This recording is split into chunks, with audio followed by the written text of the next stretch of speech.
آج سے 30 سے 40 سال پہلے لوگ گھر ایزیلی افورڈ کر سکتے تھے. وہ کچھ منتھ یا کچھ سالوں کی سیونگ سے گھر کو خرید سکتے تھے. لیکن آج جو گریجویٹ ہو رہا ہے پرسن, اس کے لیے گھر لینا ناممکن سا ہو گیا. اس کی ایک خواہش ہے کہ یار مجھے گھر لینا ہے, میرا ایک ڈریم ہے کہ میں اپنا گھر لوں. اگر دیکھا جائے income to property ratio Pakistan کا جو ہے وہ 20.0 کا ہے. مطلب کہ 20 سال کے اندر اگر ایک پرسن ارن کرتا رہے اور وہ 20 سال کے بعد ہی ایک گھر لے سکتا ہے. اور اگر چائنا کا دیکھا جائے, چائنا کا 17.0 ہے. مطلب کہ آن این ایوریج 17 ایئر اگر وہ انکم جنریٹ کرتا رہے دین ہی اس کے لیے پاسبل ہوگا گھر لینا. اور اگر انڈیا کی بات کی جائے تو 11.1 ایئر. فرسٹ آف آل ہم یہ ڈسکس کرتے ہیں کہ یہ گھر آخر اتنے مہنگے ہوئے کیسے. اگر دیکھا جائے گھر مہنگے ہوئے ہیں کیونکہ لوگ چاہتے ہیں کہ ہمیں اچھی سوسائٹی میں رہنا ہے, ہمیں سٹیز کے اندر رہنا ہے, اور سٹیز کے اندر جو رہائش ہے وہ رہائش لمیٹڈ ہے, اور اس لمیٹڈ ہونے کی وجہ سے وہ گھر اتنے مہنگے ہوئے کہ اب افورڈ کرنا مشکل ہو گیا ہے. اور اگر ہم دیکھیں کہ ایک پرسن کی اگر 10 سال پہلے سیلری 20,000 تھی اور اس کی سیلری 40,000 تک بڑھی ہے, لیکن اگر گھروں کی ہم پرائسز دیکھیں تو وہ 3 سے 5 گنا بڑھ گئی ہیں. اور اگر ہم یہ دیکھیں کہ جسٹ گھر کی بھی پرائسز انکریز نہیں ہوئے, پرائسز انکریز ہر چیز کی ہوئی ہیں.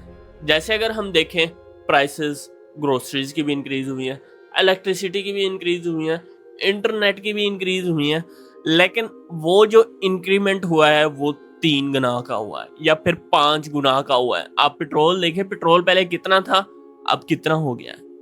مطلب کہ 3 سے 5 گنا انکریمنٹ لگا ہے ان چیزوں کو, بٹ جو سیلری کا انکریمنٹ لگا ہے وہ صرف 2 گنا کا لگا ہے. اس چیز سے یہ ہوا ہے کہ ایک عام پرسن گھر افورڈ کر ہی نہیں سکتا.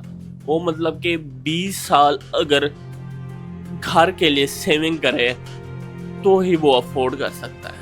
اگر وہ انڈیا کے اندر رہتا ہے اور 11 سال تک وہ سیو کرتا رہے دین ہی وہ گھر کو افورڈ کر سکتا ہے. یہ میں بات کر رہا ہوں آن این ایوریج, کسی میں زیادہ بھی ہوگا اور کسی سٹیز میں کم بھی ہوگا, تو یہ ویری کرتا ہے city by city. Different investors اس فیلڈ کے اندر آ گئے ہیں. آپ اگر دیکھیں کہ ریئل اسٹیٹ کا اتنا زیادہ بزنس ہو گیا ہے کہ ایک عام پرسن, ایک عام انویسٹر وہ گھر کی طرف چلا جاتا ہے کہ میں نے گھر لینا ہے اور گھر کے ساتھ ہی میں نے ارننگ کرنی ہے. جیسے وہ گھر رینٹ میں دے دیا, جیسے وہ گھر سیو کر لیا اور اگلے 3 سے 4 سال میں یہ گھر 2 گنا ہو جائے گا.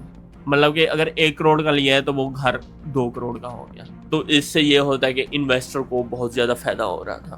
تو انویسٹرز بھی کافی زیادہ اس مارکیٹ کے اندر آ گئے, اور بڑی بڑی کمپنیز نے بھی ایون کہ یہاں پہ ہی لینڈ کیا کہ ہم نے بلڈنگز لینی ہیں, ہم نے گھر لینے ہیں, ہم نے زمینیں لینی ہیں. تو اس سے یہ نقصان ہوا کہ ڈیمانڈ زیادہ ہو گئی اور سپلائی کم ہو گئی, اور جو ہی سپلائی کم ہوتی ہے تو پرائسز آٹومیٹکلی انکریز ہو جاتی ہیں. اور اگر ہم دیکھیں کہ یہ ایشو صرف پاکستان, چائنا, انڈیا کے اندر بھی نہیں ہے, بلکہ یہ ایشوز اور بھی کافی زیادہ کنٹریز کے اندر ہیں. جیسے اگر ہم یورپین کنٹریز کو انالائز کریں تو یورپین کنٹریز کی بھی income to property ratio increase ہو رہی ہے ایسا ایسا. حالانکہ ہونا تو یہ چاہیے کہ یہ چیز ڈیکریز ہونی چاہیے, لیکن یہ ساتھ کے ساتھ انکریز ہو رہی ہے. اور اس چیز سے یہ نقصان ہو رہا ہے کہ ایک young person at the age of 35 to 45 تک بھی گھر کو افورڈ کرنے لائق نہیں ہوتا. آپ کا اس چیز میں کیا ایکسپیرینس ہے؟ اگر آپ کوئی فیڈ بیک شیئر کرنا چاہیں کہ یہ گھر کیوں مہنگے ہوئے ہیں تو کمنٹ میں ضرور بتائیے گا. Thank you.